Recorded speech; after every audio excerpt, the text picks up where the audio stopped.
Well, the stock market didn't know what to make of that, but the bond market did. Well, we get a bevy of U.S. economic data and some very interesting responses from financial markets. And we're going to unpick them here. This is Macro Money. I'm Ilya Spivak, head of global macro here at tastylive. And as we do this, we're going to try to figure out what all this means. And from there, try to divine what might be next for these markets.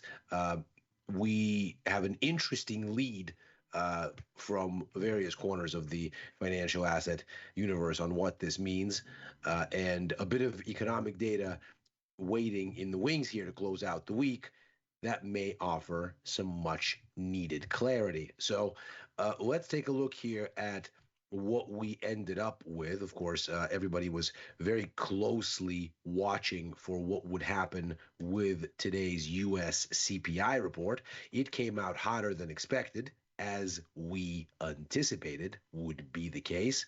Of course, looking at the U.S. economic data that's increasingly outperformed relative to forecasts over recent weeks. This is a chart where we've been looking for a while. This is the Citigroup Economic Surprise Index, and we can see from late August going into September, we had an upturn in U.S. economic data performance relative to expectations.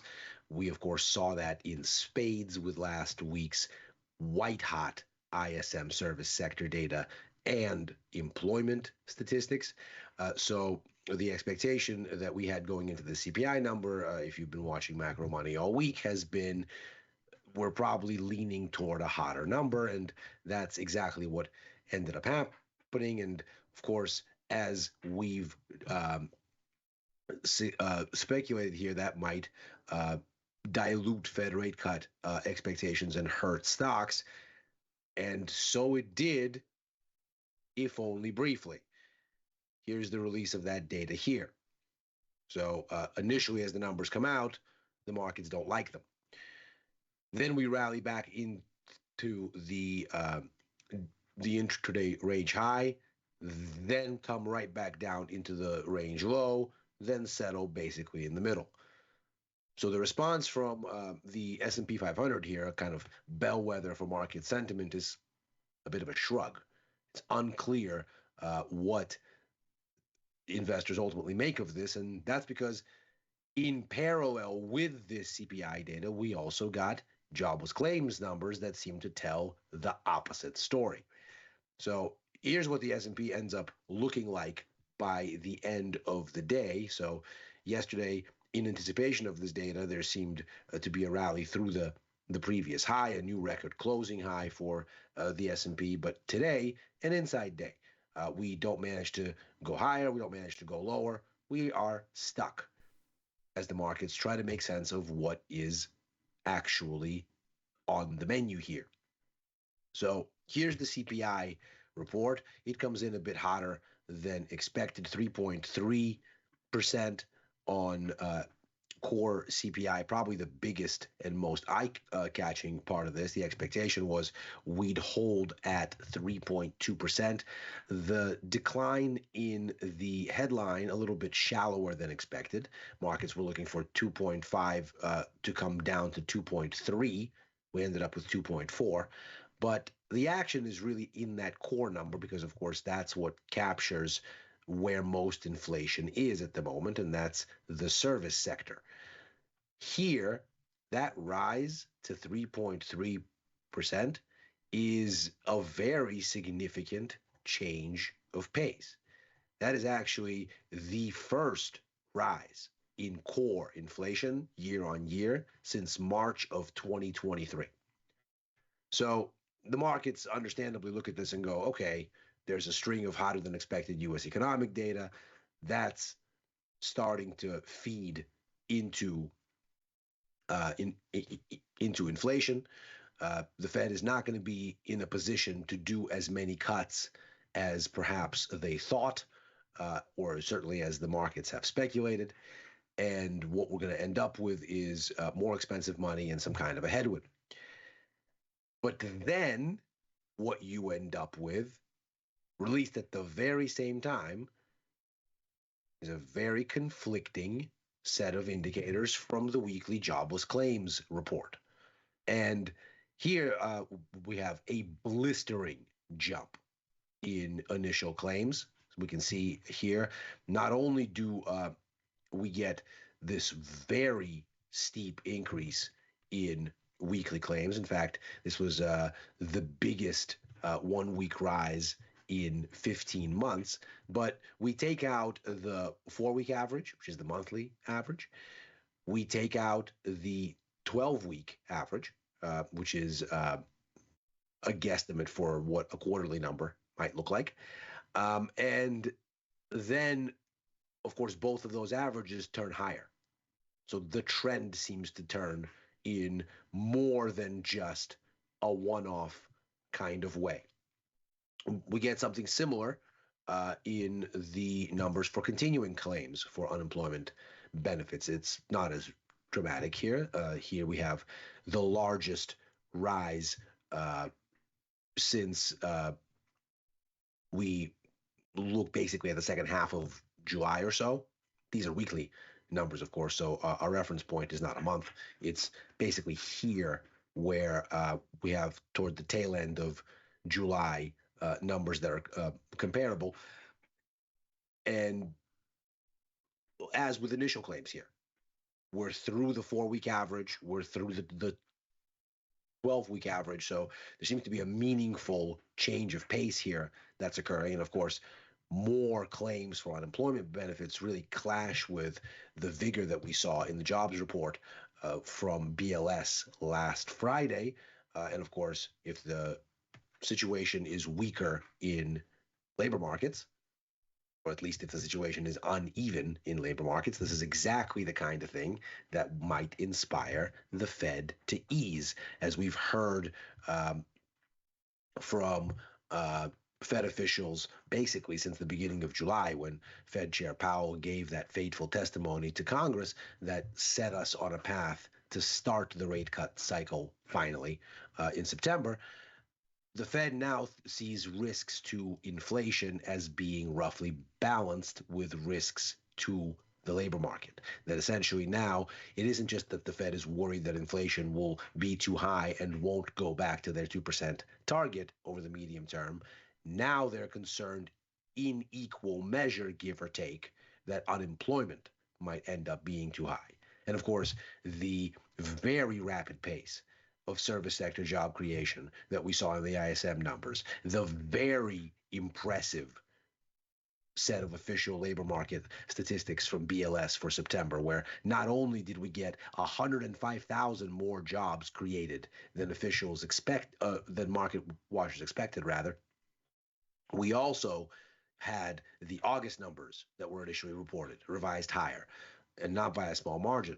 July's also revised higher. So the vigor in the labor market looked like it was very significant, and looked like the Fed may not need to cut as much. Whereas these numbers seem to argue in the opposite direction, and of course clash with hotter inflation numbers that seem to pull in the opposite direction. So it isn't surprising, as it were, that stock markets looked at this, kind of threw up their hands and said, well, we don't know what to make of all of this. But where there is conviction, seemingly, is the bond market. And if we take a look here, in particular at the long bond, we get a very clear sense of what's going on. This has been sinking for a while, of course, but the response to today's data is unmistakable. The long bond falls, and not only does it fall, but it takes out the bounds of higher highs and higher lows that have been carved out since all the way back in April. This, of course, is that big shift in dovish expectations. By the way, not to be disconnected from what's happening in economic data. Consider, we have had since mid-April deteriorating U.S. economic outcomes. Meanwhile, the Fed was resistant to cutting because inflation was stalling on its path lower. In May, the Fed came out all frustrated and said, we've seen a lack of progress And in June, they went so far as to take official forecasts, which they had at 3 cuts for the year in December of last year and in March of this year, and slashed them down to 1 cut because they thought inflation wasn't going uh, down as quickly as they wanted. So, not surprisingly, when all of this was happening, if we look at how the markets responded, here's mid April right here, they started building out rate cut expectations, mainly focused on next year. So we can see here the actual adjustment in the odds of what's going to happen for 2024, very modest from April until Powell basically gives the green light on cuts in the beginning of July. Up until then, the outlook for this year fairly modest as far as how much stimulus the Fed is prepared to do. But because the data is getting worse at this point, all of the cuts are going into next year, saying, well, the economy is deteriorating. You all are going to have to do more, and you're going to have to do a degree of catch up. So things get more dovish. Not surprisingly, of course, mid April then is the place where bonds begin to rally because interest rates, especially downwind, longer end of the curve, start to come in. And we get this massive rise. Well, that move, the bounds of it, the outer bounds of it, as it were, now very clearly violated. We've attempted to break down, and we've taken out the previous levels that served as resistance here, retested as support. We can see we very tellingly paused right here for a day, and then we've pushed through. So the bond market is seeming to tell us that with the situation in the data presented as we saw it today, the focal point wasn't the jobless claims, it was hotter inflation numbers. And we can see that not only was the long bond lower, and so a long end yields higher, but the yield curve steepened. And that's as the front end held basically unchanged. The markets didn't take a read through into current Fed policy odds, where we're still tilted toward 50 basis points in cuts before year end, 1 cut in November, 1 cut in December is the general baseline at this point, although the markets are back and forth on what the actual probabilities per meeting are. At this point, the likelihood of a cut in November at 87%, the likelihood that we'll get the 2 cuts that the Fed essentially anticipated when they updated policy in September by the end of the year, 86%. So at this point, that much seems clear, and not surprisingly, the 2-year yield doesn't do much today. But the pathway going forward seems to be, once again, saying the Fed is pouring stimulus on top of an economy that's heating up, not slowing down overall. And so what we've seen here is that there's been a steady rise in break-even rates. This is the measure of inflation that's implied in the bond market, taken as the difference between nominal yields and the real yield, the TIPS yield. That, of course, gives you the magnitude of the inflation adjustment from one to the other. And as we can see here, those inflation expectations at the 5-year tenor, at the 10-year tenor, they've been going up, including today. Here's the yield curve right here. This is the 10 to 2-year yield curve, and we can see it steepened, not surprisingly, because the long end went up and the front end held steady.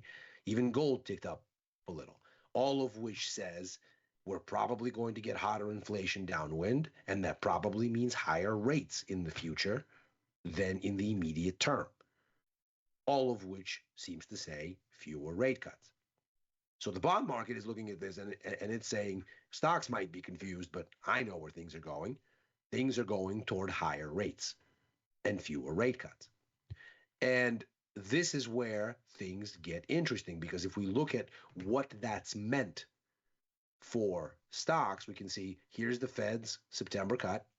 Since then, the data has been getting better, and so there's been a move to a less dovish setting here. We can see we've gone from about 160 basis points in cuts through end of next year since the Fed meeting, now to about 130. So we've shaved about a cut's worth so far. And against this backdrop, what do we see? Stocks stall. So ostensibly, if the bond market is right here and stocks ultimately decide that that's the correct readout, then we could very well see, at the very least, a capping of upside momentum on stock markets.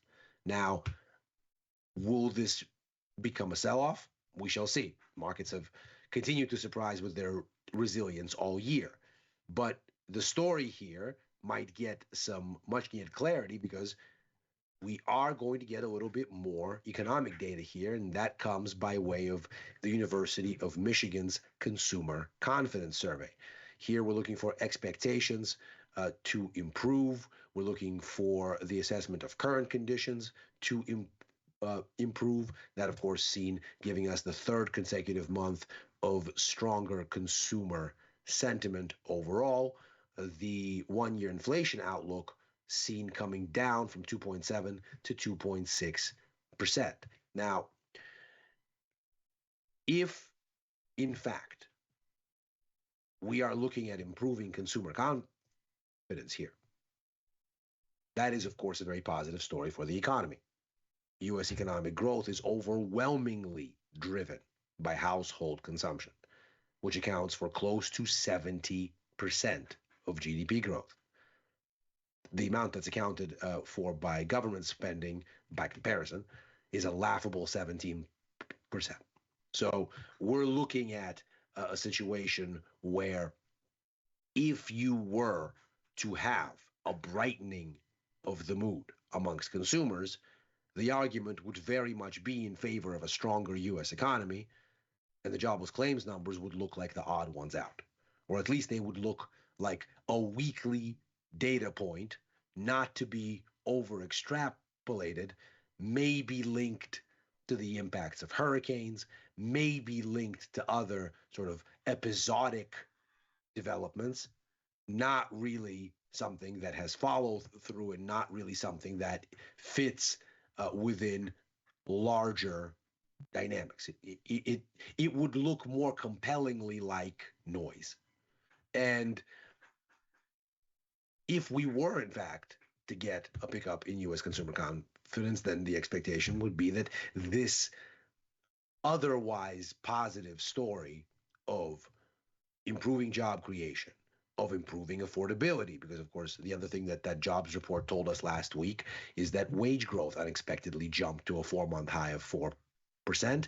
And if we consider how 4% stacks up against both headline and core inflation, we can see even with these rises, 4% is bigger than 3.3. It's still bigger than 2.4. And that, of course, tells us that wages are catching up and starting to lap the increases in prices.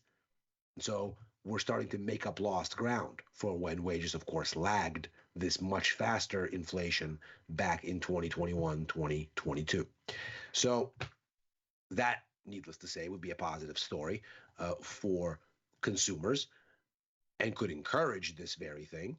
We'll see if the recent jump in crude oil in any way impacts what's going on here and sours the mood if inflation expectations perk up a bit. But that may be out of the scope of this survey. The recent jump in crude oil, perhaps too recent of a move to factor in here. And so what we end up with then is a story about the biggest engine of U.S. economic growth attempting to accelerate. And that would, of course, tell us hotter inflation numbers are probably here to stay and fewer rate cuts are coming. That is to say, the bond market is right. The stock market should follow its lead. So this might be a little bit of clarity, but then, of course, it would be dismal clarity for stock bulls if what that means is you get a further eating away of rate cut expectations that then tips stock markets over. And so this is what we're going to be watching here until the end of the week. But the path of least resistance seems to be in the direction of still higher yields when these numbers come out, if the bond market is ultimately going to prove telling. And that is macro money for today. As ever, we are here Monday through Thursday, right after Overtime, a show that I co-host with Chris Vecchio and Dylan Radigan, looking at the Wall Street close and where things may trend thereafter. I'm back with Chris tomorrow for Futures Power Hour. So come and join us for that. We'll untangle what's going on with these consumer confidence numbers and where things ultimately landed into the end of the week.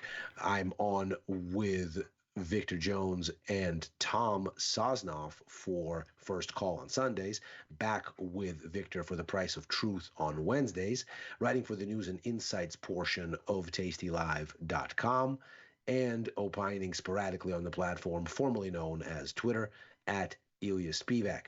If you're watching this on YouTube, do like and subscribe so that we can get this out to more eyeballs.